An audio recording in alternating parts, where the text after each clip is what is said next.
उत्तराखंड में वैसे तो एकमात्र केदारनाथ मंदिर है, लेकिन यह सत्य नहीं है। उत्तराखंड में टोटल 5 केदारनाथ मंदिर हैं। आप सोचकर चौंक गए होंगे, लेकिन यही सत्य है। तो दोस्तों, आज मैं बताने वाला हूँ इस वीडियो में कि वो मंदिर कौन-कौन से हैं और क्यों मैं इस बारे में बात कर रहा हूँ। नमस्कार दोस्तों, मैं हूँ मंजीत और स्वागत है आप सभी का एक बार फिर से मेरे चैनल मेरी जान कोटद्वार उत्तराखंड में। दोस्तों, मैं बात कर रहा हूँ पंच केदार के बारे में। भगवान शिव के वह 5 मंदिर जहाँ पर भगवान शिव ने, हमारे भोलेनाथ ने पांडवों को दर्शन दिए थे। वह 5 मंदिर हैं सर्वप्रथम केदारनाथ, तुंगनाथ, रुद्रनाथ, मध्य महेश्वर और कल्पेश्वर। तो दोस्तों, इन्हीं पांचों जगह में शिव के अलग अलग भागों की पूजा की जाती है। जैसे कि आप सभी लोग जानते होंगे, केदारनाथ में भगवान शिव के पृष्ठ भाग की पूजा की जाती है। वैसे ही अन्य मंदिरों में अलग अलग हिस्सों की पूजा की जाती है। तो वही बात आज मैं इस वीडियो में बताने वाला हूँ। मैंने ये वीडियो पहले भी बनाया है, लेकिन इस वीडियो में मेन मकसद यह है कि आप लोगों को बताया जा सके कि आप लोग इन मंदिरों में कैसे जा सकते हैं और कहाँ कहाँ से इसका रास्ता है और क्या क्या इस मंदिर की विशेषता है। तो दोस्तों, बढ़ते हैं आगे। भोलेनाथ को समर्पित ये पवित्र जगह उत्तराखंड के गढ़वाल में मौजूद है। ऐसा माना जाता है कि इन पांचों मंदिरों को महाभारत से जोड़ा जाता है। जब पांडव काफी समय से भगवान शिव की खोज कर रहे थे, उनके पीछे पीछे चल रहे थे, तो तभी पांडवों ने इन पांचों मंदिरों की खोज की। कहा जाता है कि इन पांचों जगहों पर भगवान शिव ने अलग अलग रूप में पांडवों को दर्शन दिए। तो तभी पांडवों ने इन्हीं पांचों जगह पर मंदिर का निर्माण किया था। उन्हीं में से मौजूद है हिंदुओं की श्रद्धा का सबसे महत्वपूर्ण केंद्र केदारनाथ, जहां काफ़ी लोग जाते हैं। लेकिन मैं उनको बता दूं, यदि आप लोग संपूर्ण शिव या पूरे शिव को पाना चाहते हैं तो आप लोगों को पंच केदार जाना बहुत ज़्यादा ज़रूरी है। वो कैसे, अभी मैं आगे आप लोगों को बताता हूँ। तो दोस्तों, अब जल्दी जल्दी से पंच केदार के बारे में जान लेते हैं, क्योंकि मैंने पहले वीडियो बना चुका हूँ, दोबारा से बना रहा हूँ। वो इसलिए ताकि आप लोगों को रास्ता बता सकूँ कैसे जाना है। तो फटाफट से एक बार एक नज़र डाल लेते हैं कि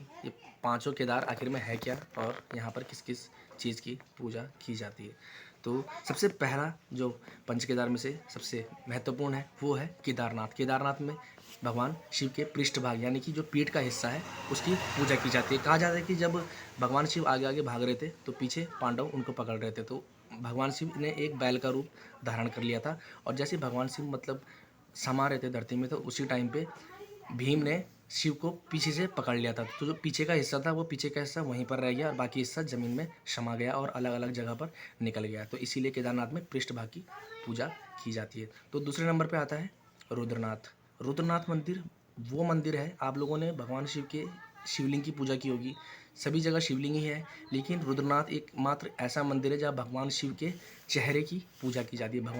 भगवान शिव का चेहरा आप लोग वहीं पर जाकर देख सकते हैं, वहीं पर भगवान शिव के चेहरे की पूजा की जाती है। तो ये काफ़ी अच्छा ट्रैक है, आगे बताता हूँ यहाँ कैसे जाना है, क्या जाना है। लेकिन अभी आगे बढ़ते हैं तीसरे पंच केदार में, जो कि है तुंगनाथ। तुंगनाथ एक तो सबसे पहली बात, ये हमारे दुनिया का सबसे ऊंचाई पर स्थित भगवान शिव का मंदिर है। और तुंगनाथ में भगवान शिव की टांगों की पूजा की जाती है, क्योंकि यहाँ पर भगवान शिव की टांग ही दिखाई देते हैं। और उसके बाद आगे बढ़ते हैं, आगे आता है मध्य महेश्वर महादेव। तो मध्य महेश्वर में भगवान शिव के नाभि की पूजा की जाती है, यानी कि मध्य भाग की पूजा की जाती है। तो ये आप लोगों को वहाँ पर देखने को मिलेगा। और उसके बाद आगे बढ़ते हैं, आगे जो केदार है वो है कल्पेश्वर महादेव। जैसे कल्प से ही आप लोगों को समझ में आ गया होगा शिव जी की जटाएँ, तो वहाँ पर आप लोगों को शिव जी की जटाएँ देखने को मिलेगी और वहाँ पर शिव जी की जटा की ही पूजा की जाती है। तो दोस्तों, अब मैं बात करने वाला हूँ पंच केदार के रूट के बारे में, कहाँ कहाँ से जाना है, किधर किधर को जाना है और कितना किसका ट्रैक है और कितना टाइम लगता है।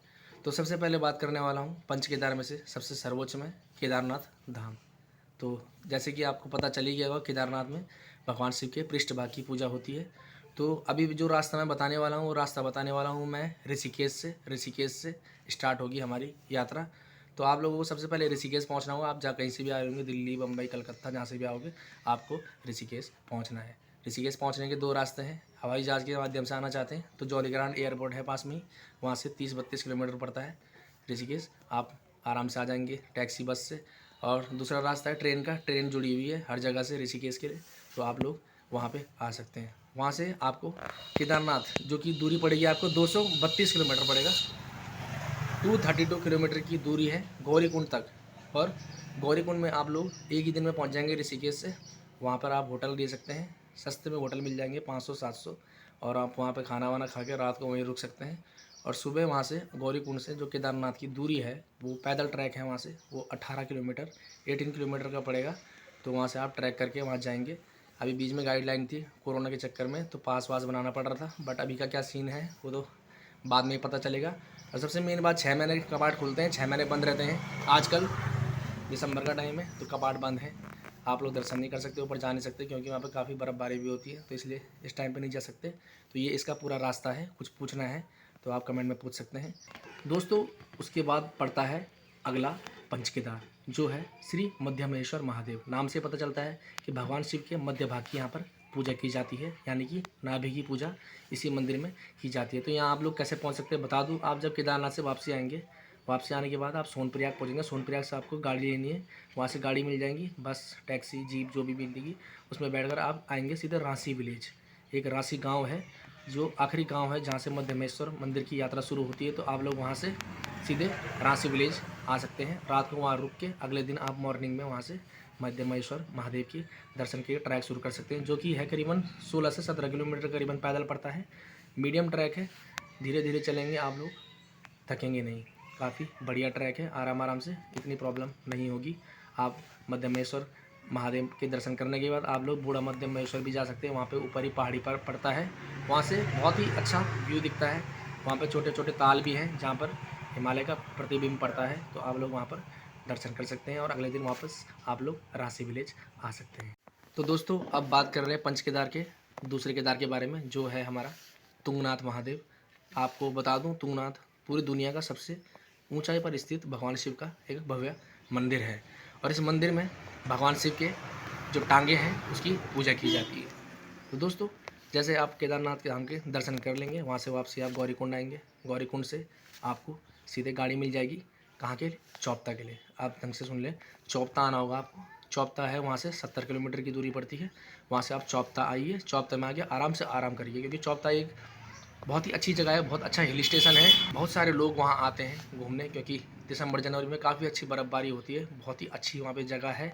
तो तुंगनाथ मंदिर का बेस कैंप बोलते हैं चोपता को। चोपता से ही शुरू होती है तुंगनाथ महादेव की पैदल यात्रा। वहीं पे पास में ही चौराहे से गेट लगा हुआ है, वहाँ से यात्रा शुरू होती है तुंगनाथ महादेव की। 3 किलोमीटर का ट्रैक है, पर आप सोच रहे होंगे 3 किलोमीटर तो बहुत कम है यार, आसानी से पहुँच जाएंगे। लेकिन जैसे कि आपको पता है सबसे ऊंचाई पर स्थित भगवान शिव का मंदिर है, तो बिल्कुल खड़ी चढ़ाई है, आपकी दम फूल जाएगा उस पर चढ़ते चढ़ते, ऐसी चढ़ाई है।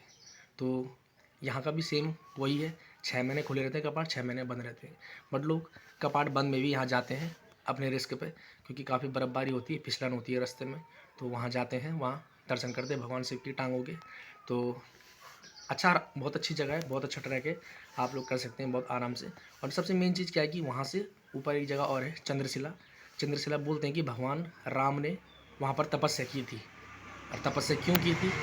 तपस्या इसलिए की थी क्योंकि जब उन्होंने रावण का वध किया था, रावण को वध करने के बाद वो ब्रह्म हत्या का पाप का भोगी हो गए थे, इसलिए उन्होंने वहाँ पे तपस्या की थी शिव भगवान की चंद्रशिला में। तो आप लोग तुंगनाथ के बाद ज़्यादा नहीं, 2 किलोमीटर ऊपर चढ़ने के बाद वहाँ से आप चंद्रशिला जा सकते हैं। वहाँ से बहुत मस्त व्यू दिखता है, बहुत ही ज़्यादा ज़बरदस्त। तो वहाँ से आप वापस आके फिर नीचे चौपता में आराम कर सकते हैं। दोस्तों जब आप लोग तुंगनाथ महादेव के दर्शन करके वापस आएंगे, तो वापस आप लोग दोबारा से चौपता पहुँचेंगे। तो उसके बाद अगला जो पंच केदार है वो है रुद्रनाथ महादेव, जिसके बारे में काफ़ी कम लोग जानते हैं। और ये इकलौती ऐसी जगह है जहाँ पर भगवान शिव के मुख की पूजा, यानी भगवान शिव के मुँह की पूजा की जाती है, और वहीं पर भगवान के दर्शन होते हैं। तो सबसे पहले रुद्रनाथ महादेव पहुँचने के लिए आप लोगों को पहुँचना होगा सगर गाँव में। सगर गांव गोपेश्वर से तकरीबन 5 किलोमीटर ऊपर पड़ता है। और आप लोग जब चौपता से आएंगे, चौपता से पड़ेगी इसकी दूरी करीबन 40 किलोमीटर पड़ जाएगा आपको चौपता से सगर गांव। सगर गांव में आप लोग स्टे कर सकते हैं। वो स्टे इसलिए करना है क्योंकि ये ट्रैक बहुत लंबा ट्रैक है रुद्रनाथ महादेव मंदिर का, कम से कम 23 से 24 किलोमीटर पैदल यात्रा है, और काफ़ी भयंकर रास्ता है। इसका मैंने वीडियो बनाया है, मैं खुद जाकर वहाँ आया हूँ, तो वीडियो लिंक आ रहा होगा ऊपर डिस्क्रिप्शन में, देख सकते हैं कैसा ट्रैक है। तो आपको वहाँ आना होगा। वहाँ पर रुद्रा करके रेस्टोरेंट है एक, वहाँ पर अच्छा खाना मिलता है, और रहने सहने का भी है, आप लोग वहाँ अपना सामान वामान रख सकते हैं। अगले दिन सुबह तड़के आप सगर विलेज से आप लोग अपनी पैदल यात्रा शुरू कर सकते हैं रुद्रनाथ महादेव की। काफ़ी बढ़िया ट्रैक है, बहुत ही मज़ेदार ट्रैक जिसे कहेंगे। वहाँ जाके आपको स्वर्ग की अनुभूति होगी कि स्वर्ग पहुँच गए होंगे, क्योंकि बोलते हैं ना, महादेव जब आगे भाग रहे थे और पीछे पांडव उनके पकड़ रहे थे माफ़ी मांगने के लिए, क्योंकि उन्होंने अपने कौरव भाइयों की हत्या करी थी, ब्रह्म हत्या का पाप लगा था।